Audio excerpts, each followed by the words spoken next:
Everyone, welcome to my channel life around kids. तो आज का टॉपिक हमारा है कि why we get angry on our kids जब वो ग्रो कर लेते हैं, 3-4 इयर्स के प्लस कर लेते हैं उसको। तो देखिए, जैसे ही बेबी टॉडलर एज को क्रॉस करता है, यानी कि वो 3-4 या फिर 5 इयर्स का हो जाता है, तब हमें अपने बच्चों पर गुस्सा आने लग जाता है। उनकी हर छोटी छोटी चीज़ पे, जो वो पहले भी करते थे बट अब हम उनसे ज़्यादा इरिटेट होने लग जाते हैं, फ्रस्ट्रेट होने लग जाते हैं, उन्हें बेवजह डांट देते हैं। फिर at the end of day हमें गिल्ट होता है कि हमने क्यों डांटा। तो आज मैं ऐसे ही कुछ आपको रीजंस बताऊंगी कि ऐसी क्या रीजंस हमारे अंदर हैं जिनकी वजह से हम अपने बच्चों को डांट देते हैं। तो देखिए, सबसे पहले पॉइंट आता है इनकंसिस्टेंट पेरेंटिंग। इसमें क्या है कि हम अपने ही जो हमने रूल्स बनाए होते हैं बचपन से, जब वो बेबी बहुत ही छोटा था, हम उन्हीं को खुद को ही ब्रेक कर देते हैं। और फिर जब वो बेबी ब्रेक करता है तो हम हमें गुस्सा आ जाता है कि इसने ऐसा क्यों किया, और हम उसे डांट देते हैं।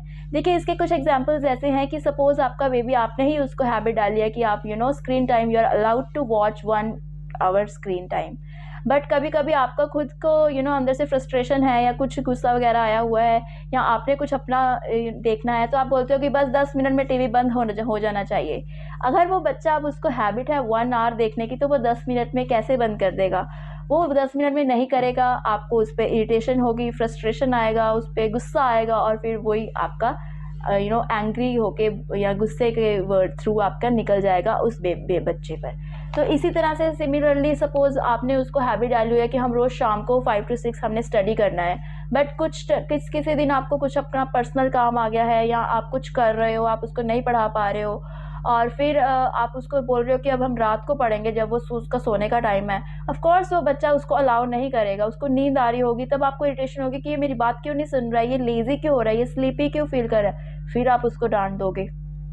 तो मतलब कि जो रूल्स आपने सेट किए आप उन्हीं पे स्टिक नहीं करते, और फिर जब वो बच्चा उसको फॉलो नहीं कर पाता तो आपको लगता है कि नहीं, ये मेरी बात नहीं सुन रहा है, ये तो बिगड़ गया है, इसकी ये आदत ही बन गई है, तब वो हम उसको डांट देते हैं।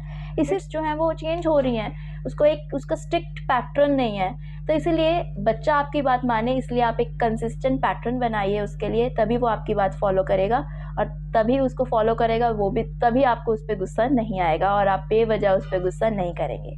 तो दूसरा पॉइंट आता है पर्सनल कैरेक्टर। अब देखिए, इसमें हमारे ऊपर डिपेंड करता है कि अब हमने अपने बच्चे के साथ कैसा बिहेव करना है। इसमें 2 चीज़ें आती हैं, प्रायोरिटाइज एंड प्लानिंग। देखिए, प्रायोरिटाइज का मतलब है कि सपोज आपके बच्चे ने 7:30 मॉर्निंग में स्कूल जाना है, तब अगर आप खुद ही 7:15 पे उठ रहे हैं, तो आप अपने बच्चे को कैसे उठाओगे, उसका टिफ़िन प्रिपेयर करोगे, उसको तैयार करोगे, वो भी लेट हो जाएगा, फिर आप फ्रस्ट्रेट होगे, फिर उस पर गुस्सा करोगे कि तू उठता नहीं है।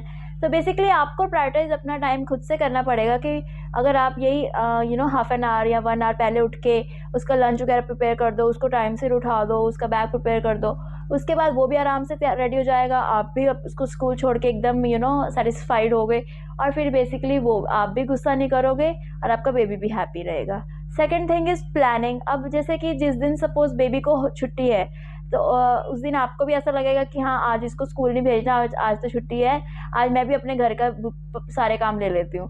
तो उसी दिन अगर आप क्लीनिंग करने बैठ जाओगे, या फिर कुछ ऑर्गेनाइजिंग करने बैठ जाओगे, तो ऑफ कोर्स वो बच्चा आपके पीछे आएगा और आपका जो भी आप कर रहे हो काम, उसमें इंटरफेयर करेगा।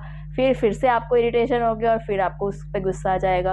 तो आप कोशिश कीजिए कि अब जैसे कि इसमें क्या कर सकते हैं कि जिस टाइम पे बेबी घर पे नहीं है, तो तब आप ये सब काम कीजिए, तो ऑफ कोर्स आप भी हैप्पीली वो चीज़ जल्दी कर पाओगे, और बेबी भी उस गुस्से से बच जाएगा। तो बेसिकली इट्स ऑन यू कि आपको कैसे करना है। तो इसमें थर्ड पॉइंट आता है trying to finish off your day. इसके अंदर ये आएगा कि कभी कभी किसी दिन हमें खुद को इतनी जल्दी होती है, पता नहीं क्यों, कि सब काम हमें जल्दी करना होता है, कि उसको बोलेंगे चलो जल्दी नहा लो, जल्दी सो जाओ, जल्दी खा लो, और जल्दी जल्दी बस आज का काम ख़त्म करो, मेरा दिन, आज का दिन ख़त्म हो जाए बस। फिर रात को जब हम सो जाते हैं, फिर सोते हैं, फिर उस टाइम हमें लगता है कि आज हमें किस बात की इतनी भागम भाग थी, क्यों हमने आज ऐसा बिहेव किया। फिर हमें गिल्ट फील होता है कि हमने अपने बेबी को क्यों बेफालतू में इतना प्रेशराइज़ किया, कि आज वो इरिटेट ही रहा सारा दिन, हमने भी उसको गुस्सा किया, आज तो उसका छुट्टी का दिन था, फिर हमें वो गिल्ट मोड में आ जाते हैं। तो इसीलिए ये भागम भाग की ज़िंदगी को थोड़ा सा हॉल्ट पे लाके उसको आराम से स्मूथली चलने दीजिए। Fourth point is not spending enough time with your baby और योर किड। सो इसमें क्या आता है कि कभी कभी हमें ऐसा खुद को ही लगता है कि जब से बेबी हुए हैं हम अपना पर्सनल मी टाइम ही नहीं है, तो हम ऐसा करते हैं कि चलो तुम जो भी करो, अपने बच्चे को बोलते हैं कि तुमने जो करना है कर लो, मुझे मत डिस्टर्ब करना, अभी मैं अपना काम कर रही हूँ। अपना काम हम क्या करते हैं, हम रील्स देख लेते हैं, इंस्टा देख लेते हैं, सोशल मीडिया पे हम एंगेज रहते हैं, या फिर हम अपना कुछ और काम भी कर रहे हैं, may be in office work और समथिंग। तो ऐसा क्या होता है कि बेबी को ऐसा लगता है कि मम्मा तो आज हमसे बात ही नहीं कर रही है। हम जितना बेबी को अपने आप से दूर कहेंगे कि मेरे पास मत आना, वो ऑफ कोर्स आपका बच्चा है, वो उतने ही आपके पास आएगा। चाहे आप उसको गुस्सा करो, बेफालतू का इरिटेट हो जाओ, बट वो आएगा, क्योंकि उसको जो चीज़ से हम उसको रेजिस्ट करेंगे, बच्चे वो काम ज़रूर करते हैं। तो इससे अच्छा ये है कि आप अपना स्केड्यूल में से इतना टाइम निकालिए कि आधा घंटा, पौना घंटा, 1 घंटा आप उसके साथ खेलिए। वो जो एक्टिविटी कह रहा है आप उसमें एंगेज हो जाइए उसके साथ, तो उसको एक पर्सनल सेटिस्फेक्शन मिलेगी। और फिर वो कहे, अगर उसके बाद आप उसको बोलोगे कि अब हमने प्ले कर लिया, अब मम्मा को आधा घंटा अपना काम करना है, उसके बाद आप देखेगा वो कभी आपको तंग या परेशान उसके बीच में इंटरफेयर नहीं करेगा। तो सबसे इसका यही सोल्यूशन है कि आप बच्चे के साथ पहले एंगेज होइए, उसको टाइम दीजिए, तो वो आपको टाइम देगा। तो लास्ट पॉइंट इज स्ट्रेस। देखिए, स्ट्रेस आजकल हर जगह है, हम ये नहीं कह सकते कि घर में ही स्ट्रेस है या बाहर स्ट्रेस ही है, तो दोनों जगह एनवायरनमेंट में स्ट्रेस है। अब अगर बच्चा हम स्कूल भेज रहे हैं, वहाँ के कुछ रूल्स हैं, अब बच्चा घर आता है, हम उस पर और रूल्स लगा देते हैं कि घर में ऐसे नहीं करना, ऐसे करना है, ऐसे नहीं, ऐसे नहीं, तो वो उसके ऊपर एक बर्डन हो जाता है और वो बच्चा इतना प्रेशराइज हो जाता है कि हर जगह रूल्स ही रूल है। देखिए, घर है, उसको घर की तरह रहने दीजिए, एक हॉस्टल मत बनाइए।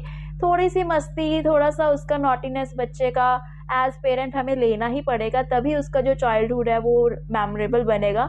तो इसलिए, और जो बच्चा बिहेव कर रहा है, अगर आप कभी सोचते हैं कि अरे ये आज कैसा बिहेव कर रहा है, वो उसके बाहर वाले एनवायरमेंटल के ऊपर भी डिपेंड करता है। वो जैसा, सपोज किसी बच्चे को उसने क्लास में कुछ करते हुए देखा या किसी सर्टन पर्टिकुलर तरीके से बिहेव करते हुए देखा, तो वो घर आके उसको कोशिश करेगा, उसकी इमिटेशन करेगा, और आपको लगेगा कि ये आज ये क्या हो गया, इसको ये क्या कर रहा है, तो वो उसके जैसा उसने बाहर देखा वो वैसा ही करेगा। तो प्लीज़ आप उसको डांटिए मत। ज़रूरी नहीं है कि हर हमें चीज़ का रिएक्शन ही देना है, तो कुछ चीज़ों को हमें लेट गो करना चाहिए, थोड़ी मस्ती करने दीजिए उसे। इतना भी उसके ऊपर प्रेशराइज और रूल्स फाउंडेशंस मत लगाइए कि वो बिल्कुल ही एक हम हिटलर मॉमी का टैग हमें दे दे वो। तो इसलिए अगर आप उसे थोड़ा सा ईज़ी पीज़ी होने देंगे, तो वो भी आपके साथ हैप्पी प्ले करेगा, आप भी खुश रहेंगे, बेवजह का उसको डांटेंगे नहीं। तो मुझे लगता है यही रीज़न्स हैं आजकल, क्योंकि मार्च आ गया है, मुझे लगा कि सबके एग्ज़ाम्स होंगे तो मम्मीज़ को ज़्यादा स्ट्रेस हो जाता है। तो ये 5 रीज़न्स ऐसे थे कि जिनकी वजह से हम अपने बच्चे को बेवजह डांट देते हैं। तो आई होप ये आप लोग ऐसा नहीं करोगे और अपने अंदर फंसते चेंज लाओगे, तो तभी आप जो है अपने आप को काम डाउन रखोगे। आप काम डाउन रहोगे तो फॉर श्योर आपका बेबी भी काम डाउन रहेगा और वो आपकी हर बात मानेगा। सो यही थी आज की वीडियो। तो अगर अच्छी लगी हो, यूज़फुल लगी हो, तो प्लीज़ इस वीडियो को लाइक कीजिएगा, चैनल को सब्सक्राइब कीजिएगा। मिलते हैं नेक्स्ट वीडियो में। Till then bye, thank you for watching, bye.